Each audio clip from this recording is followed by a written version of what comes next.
शेतकऱ्यांसाठी आनंदाची बातमी. पीक विमा संदर्भात नवीन अपडेट आलेली आहे. 2025-26 पीक विम्याचे पैसे खात्यामध्ये जमवण्यास सुरुवात.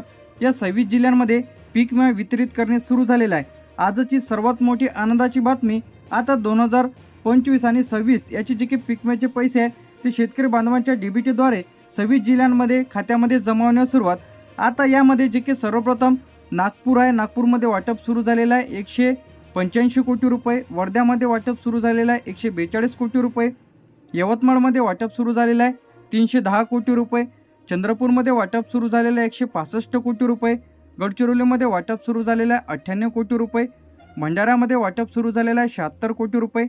गोंदियामध्ये वाटप सुरू झालेलं आहे, जी की आपण 26 जिल्ह्यांची यादी पाहत आहे, 82 कोटी रुपये.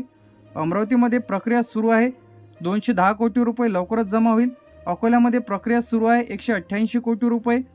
बुलढाण्यामध्ये प्रक्रिया सुरू आहे 225 कोटी रुपये. वाशिममध्ये प्रक्रिया सुरू आहे 118 कोटी रुपये. नांदेडमध्ये वाटप सुरू झालेलं आहे 265 कोटी रुपये. लातूरमध्ये सुद्धा वाटप सुरू झालेलं आहे 172 कोटी रुपये. परभणीमध्ये प्रक्रिया सुरू आहे 154 कोटी रुपये मंजूर झालेले आहे. हिंगोलीमध्ये 96 कोटी रुपये प्रक्रिया सुरू आहे. बीडमध्ये प्रक्रिया सुरू आहे 240 कोटी. जालन्यामध्ये प्रक्रिया सुरू आहे 148 कोटी.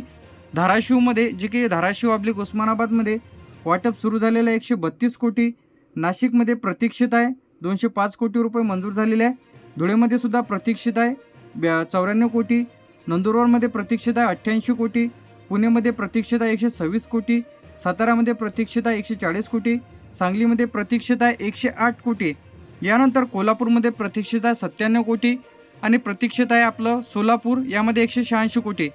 आता यासाठी जो काही पीक विमा इथं आलेला आहे 2025 आणि 26 करिता जी की शेतकरी बांधवांना भरपाई मिळत आहे. सोयाबीनसाठी 15 ते 35 हजार रुपये हेक्टरप्रमाणे. जर तुम्हाला पीक विम्याचे पैसे कमी आले असेल किंवा मिळालेच नसेल तर अशाने व्हिडिओ शेवटपर्यंत बघा. कापसासाठी 20 ते 45 हजार रुपये प्रति हेक्टरी. तुरीसाठी 12 ते 30 हजार रुपये प्रति हेक्टरी. मुगासाठी 10 ते 25 हजार रुपये प्रति हेक्टरी. उडदासाठी 10 ते 25 हजार रुपये प्रति हेक्टरी. मक्यासाठी 15 ते 32 हजार रुपये प्रति हेक्टरी. ज्वारीसाठी 12 ते 28 हजार रुपये प्रति हेक्टरी. बाजरीसाठी 10 ते 22 हजार रुपये प्रति हेक्टरी. भातासाठी 18 ते 40. कांद्यासाठी 25 ते 60. पालेभाज्यासाठी नुकसान भरपाईवर अवलंबून राहणार आहे. हरभऱ्यासाठी 12 ते 30 हजार रुपये प्रति हेक्टरी. आता हा जो लाभ आहे ते कोणाला इथं मिळत आहे? ज्या शेतकरी बांधवांनी पीक विमा फॉर्म भरलेला आहे, पिकावर सातबाऱ्यावर पिकाची नोंद आहे, बँक खाते आधार शिलिंक आहे, ज्यांच्या शेतातील पंचनामे झालेले आहे, अशा शेतकरी बांधवांना पीक विम्याचे पैसे जमा होत आहे. आता यादीमध्ये तुमचं नाव असेल तर तुम्हाला देखील पैसे इथं मिळणार आहे. यादी कशी पाहिजे आहे? सर्वप्रथम तुम्हाला पीक विम्याच्या ऑफिशियल पेजवरती जा, ॲप्लिकेशन नंबर टाका किंवा मोबाईल नंबर टाकून सर्चवरती क्लिक करून तुम्ही तुमचा अर्ज पेंडिंग आहे की रिजेक्ट आहे की अप्रूव्हल आहे हे चेक करा. आता ई पीक पाहणी आणि क्रॉप इन्शुरन्स, आता यामध्ये जर तुम्ही हे केलेलं नसेल तर तुम्हाला पैसे तर येणार नाही. ई पीक पाहणी बंधनकारक आहे, क्रॉप इन्शुरन्स करणे गरजेचे आहे. आता अतिवृष्टी, पूर, गारपीट यामुळे बाधित झालेल्या पिकांनाच भरपाई मिळत आहे. बँक खाते आधारशी लिंक असणे गरजेचे आहे. अर्ज तुमचा अप्रूव्हल असणे आवश्यक आहे. तुमच्या शेतातील पंचनामे झालेले असणे देखील आवश्यक आहे. ई पीक पाहणी जर तुम्ही केलेली नसेल तर तुम्हाला पीक विम्याचे पैसे तर मिळणार नाही. आता या बँक खात्यांमध्ये पीक विम्याचे पैसे जमा होण्यास सुरुवात झालेली आहे. State bank of India, bank of Maharashtra, central bank of India, Punjab national bank, bank of Baroda, union bank of India. यानंतर येते Canara bank, Indian bank, Indian जे के बँक आहे, HDFC bank, ICICI bank, axis bank, Kotak Mahindra bank, IDBI bank, Maharashtra ग्रामीण bank, Vidarbha Konkan bank, जिल्हा मध्यवर्ती सहकारी bank, विविध पतसंस्था सहकारी बँक. आता पैसे जमा होण्यासाठी आधार लिंक गरजेचे आहे. डीबीटी खाते सुरू असणे गरजेचे आहे. ई पीक पाहणी आणि पीक विम्याचा अर्ज मंजूर असेल तरच तुम्हाला पीक विमा इथं मिळत आहे.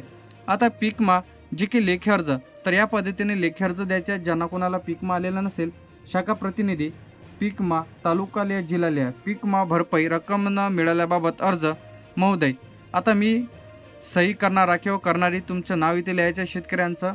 याचप्रमाणे राहणार, तालुका, जिल्हा येथील शेतकरी आहे. मी पीक विमा 2025-26 अंतर्गत माझ्या पिकाची, यामध्ये सोयाबीन आहे, कापूस आहे, तूर आहे, उडीद आहे, मूग आहे, गहू आहे, ज्वारी आहे, खरीप आहे, रब्बी आहे.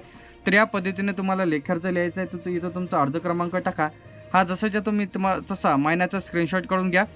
आता माझी माहिती खालीलप्रमाणे, इथं शेतकऱ्यांचे नाव तुम्हाला इथे लिहायचे आहे. मोबाईल नंबर, पिकाचे नाव, अर्ज क्रमांक, आधार क्रमांक, बँकेचे नाव, खाते क्रमांक, गावाचे नाव, हे सविस्तर माहिती तुम्ही व्यवस्थित भरा. यासोबत कागदपत्र इथं जोडायचे आहे. आधार कार्डची झेरॉक्स, बँक पासबुकची झेरॉक्स, 7/12/8 पीक विम्याची पावती, ई पीक पाहणी केलेल्याची प्रत आणि दिनांक, ठिकाण आणि सिग्नेचर करायचे आहे. आता ज्यांना कोणाला पीक विमा आलेलाच नसेल तर अशाने या नंबरवरती कॉल करा आणि तक्रार करा. तर अखेर पीक विमा शेतकरी बांधवांच्या खात्यामध्ये जमा होण्यास सुरुवात. जे की पीक विमा टप्प्याटप्प्याने इथं जमा होत आहे. असं नाही की सर्व जिल्ह्यात एकाच वेळी पैसे इथं येणार आहे. टप्प्याटप्प्याने शेतकरी बांधवांना जी की पीक विम्याची रक्कम या 26 जिल्ह्यांमध्ये वितरित करणे सुरू झालेले आहे. आजची पीक विमा संदर्भात मोठी अपडेट म्हणजे पैसे खात्यामध्ये आलेले आहे. यादीत नाव तुम्ही लगेच तपासा.